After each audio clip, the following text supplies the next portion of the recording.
Welcome to Nothing But Net. Aaron Roussell, the head coach at the University of Richmond. This is our first podcast, Aaron. We are just starting the year back up in college basketball, so we're so grateful that you agreed to be the first guy to come on the podcast with us.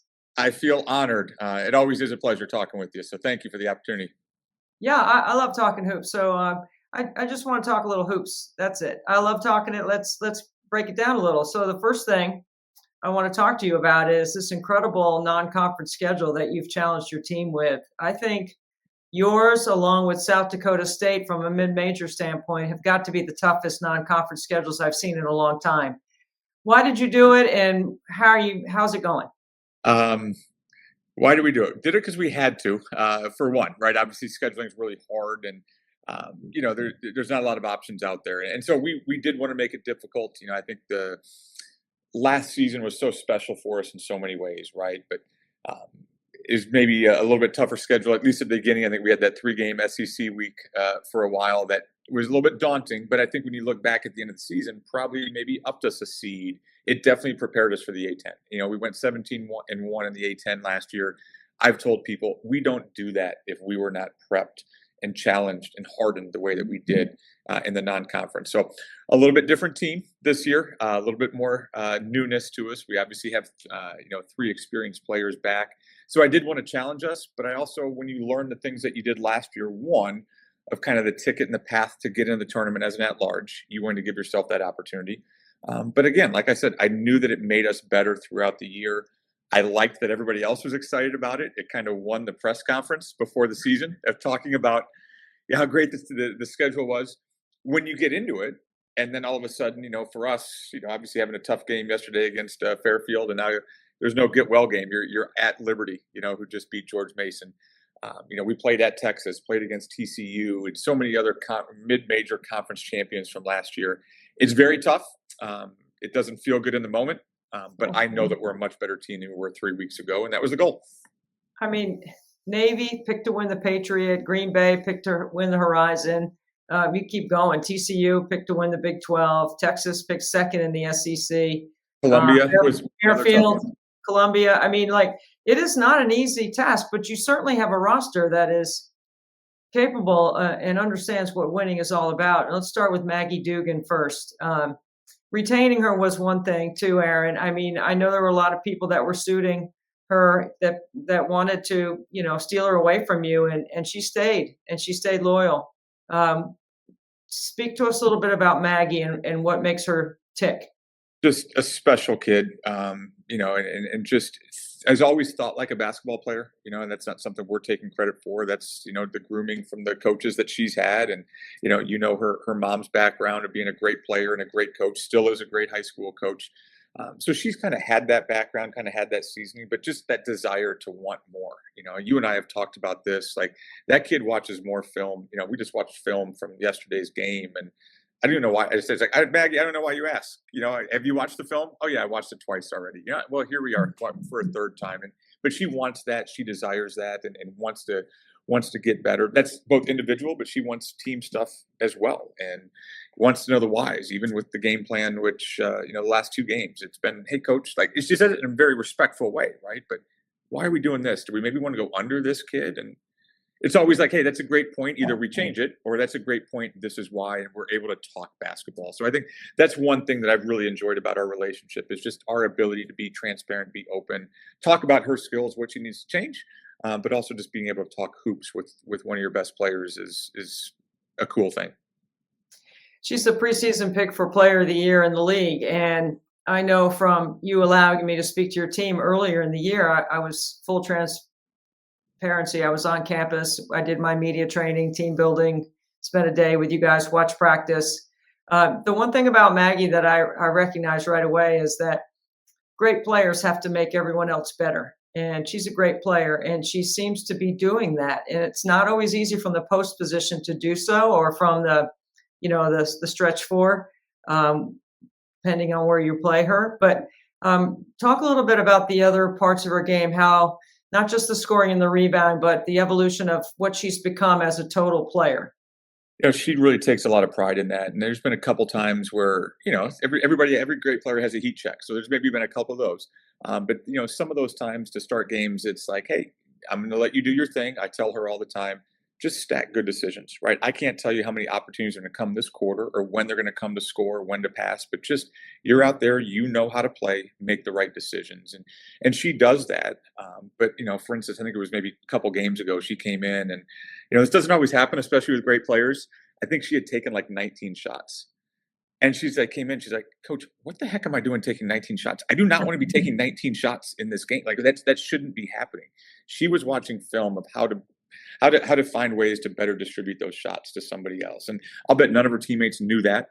I'm not saying it's been happening all the time, but I think we all as coaches can think about times that this kid needs more shots. This kid's asking for more shots. When your best player is coming in and asking how to shoot less, I think you have a special player. And we've had the ball in her hands quite a bit. She'll be the first to tell you she wishes she could have some of those turnovers back this year, but the ball's in her hands a lot. So her assist to turnover ratio has been really good. Her shot creation, not just with assists, but just her shot creation throughout the year has been really good. But we've also asked a lot of her, and she relishes that role. She's been great at it, but it is a role that she does enjoy, not just the scoring part of it. I always think it's kind of cool that your best player, we always talk about, first to the gym, last to leave, cares about winning.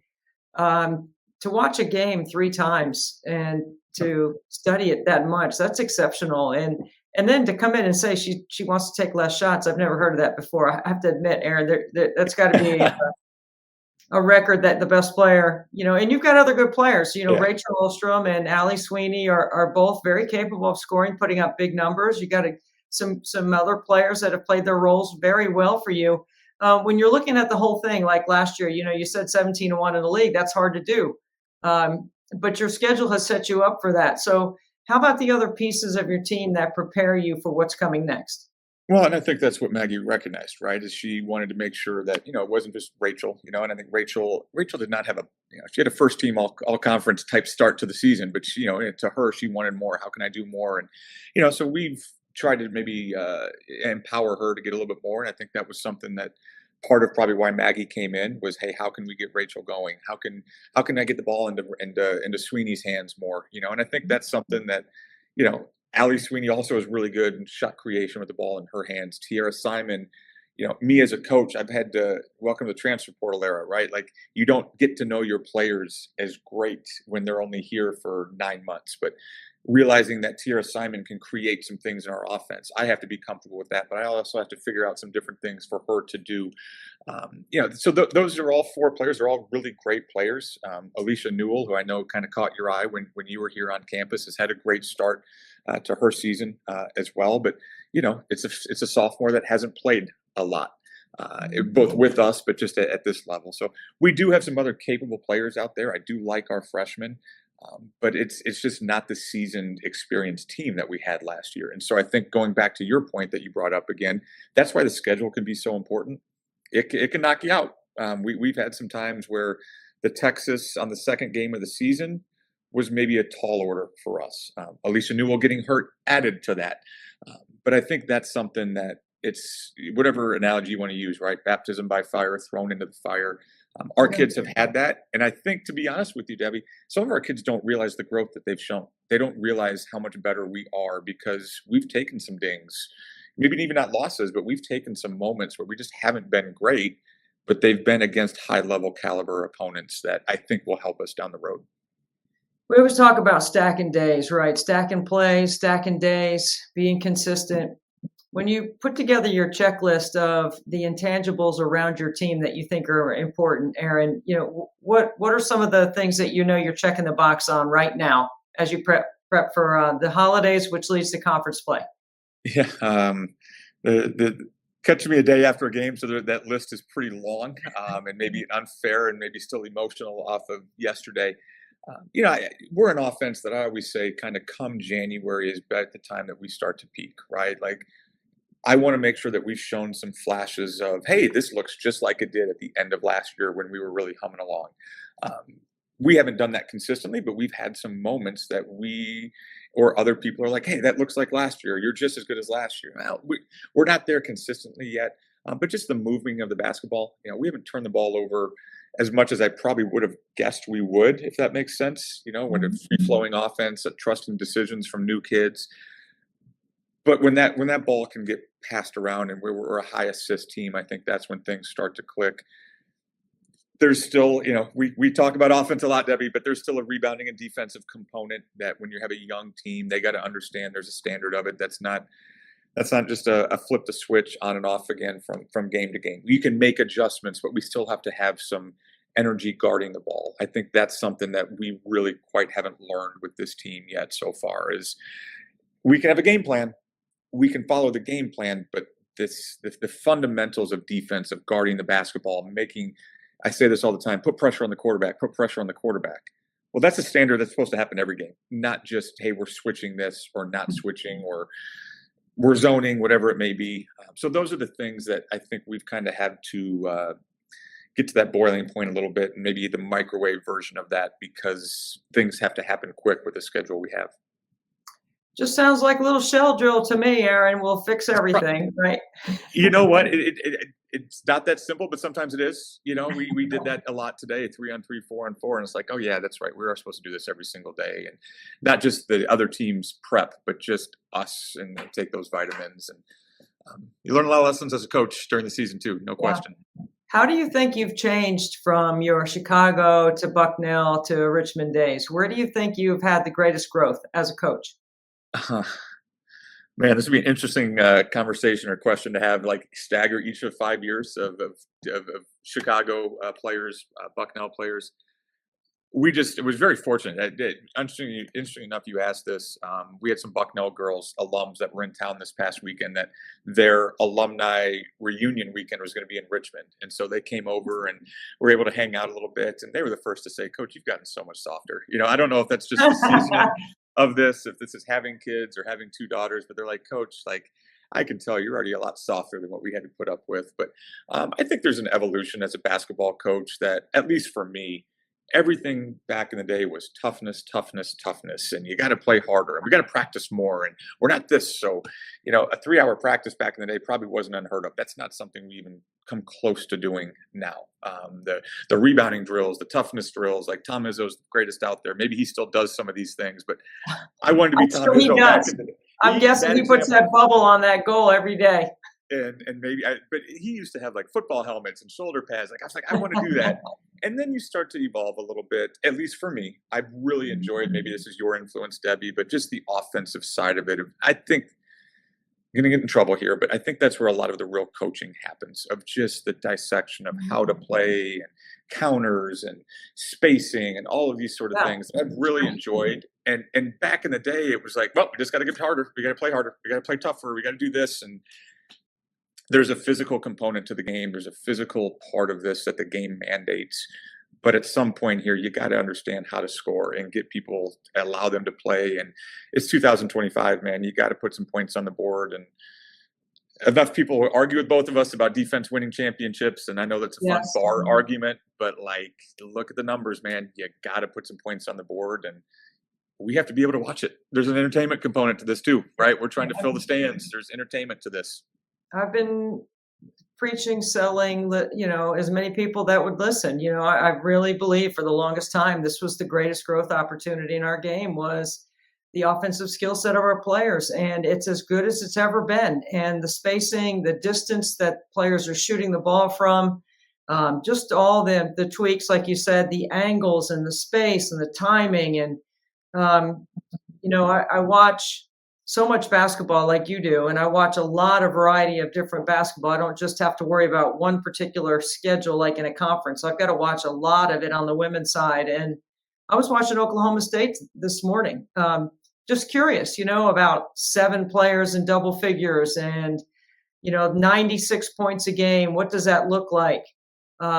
It's exciting. I think, you make 10 threes a game. You're top 4 in the nation in 3-point makes. There's a lot of things fundamentally about what you do offensively that's really hard to guard. And when you have players that can play with variety and that can play with force and are fundamentally sound, I mean, it just makes our game better. I'm all about offense, as you know, and We've had these conversations. I know. I'm just gonna You've been a keep great preaching it. influence with that. You had a great influence with that. The Doug Brunos of the world. Like this is. I don't want to say an explosion, but I do think there's been. Whether it's social media, Twitter, I think European basketball is fantastic right now. The stuff that they're doing and the stuff that we can learn from that. To me, it's a fun study, and that's kind of how this started. That was maybe the one positive of COVID, sitting back and just watching a lot of offense during that, and probably changed me. Probably the easiest way to say how I've changed is really just the study and the deep dives offensively that we've done. I find this interesting. So I'm going to take a step back from what you guys do on a day-to-day basis and just throw this at you because I'm curious. We keep players on campus in the summer, right? You might let yours go for half the summer, if I remember. They come back. We do. Okay. Not everybody does that, but I think that's a good thing, right? I actually think they should just all go home for the summer personally. But that's another conversation. Hey, you know what I tell people to this, not to interrupt, when people talk about, hey, we got to do this in the summer. And then I asked them, I said, hey, have you called Columbia or Princeton to schedule yet? And they're like, no, I don't want to do that. Well, you know what? Those kids aren't there at all in the summer, and they figure some things out. Those things, and I think that's the happy medium for us is I know why we changed it. This is probably a whole nother topic. I know why we changed it, but I do think there's some positives to kids getting away. Now, the flip side of that is transfer portal. And now you only have these kids for 9 months. So that's a third of the time you have them. It's in the summer. But carry on, Debbie. I'm sorry. Well, I want to take a deeper dive with you into all this because I love the way your offensive mind thinks, and I think there's a lot of people out there that want to learn from how you see the game and how you teach it. But I just want to share this with you because I had this incredible conversation with Kim Mulkey, and LSU doesn't have their players on campus in the summer either. Yeah. And look what they're capable of doing. So if you can't guard Zoom action and Spain action, and you can't guard Princeton, then you're going to struggle advancing in the NCAA tournament. You can play whatever defense you want, but you have to be able to keep the ball in front and guard the ball on those things because everybody's running that stuff. Everybody's running 4 out. Everybody's running certain cuts. And I think actually cutting is the fourth fundamental now, Yep. And I think if you can do all those things, if you can run that stuff, then you have lots of options, but you definitely have to be able to guard it and know what it means. And there are a lot of coaches that I have conversation with that I say, that's great. But when they take this away or they press you the whole game and you can't throw the ball where you want to throw it, what else do you have? Because they're going to shorten the game on you.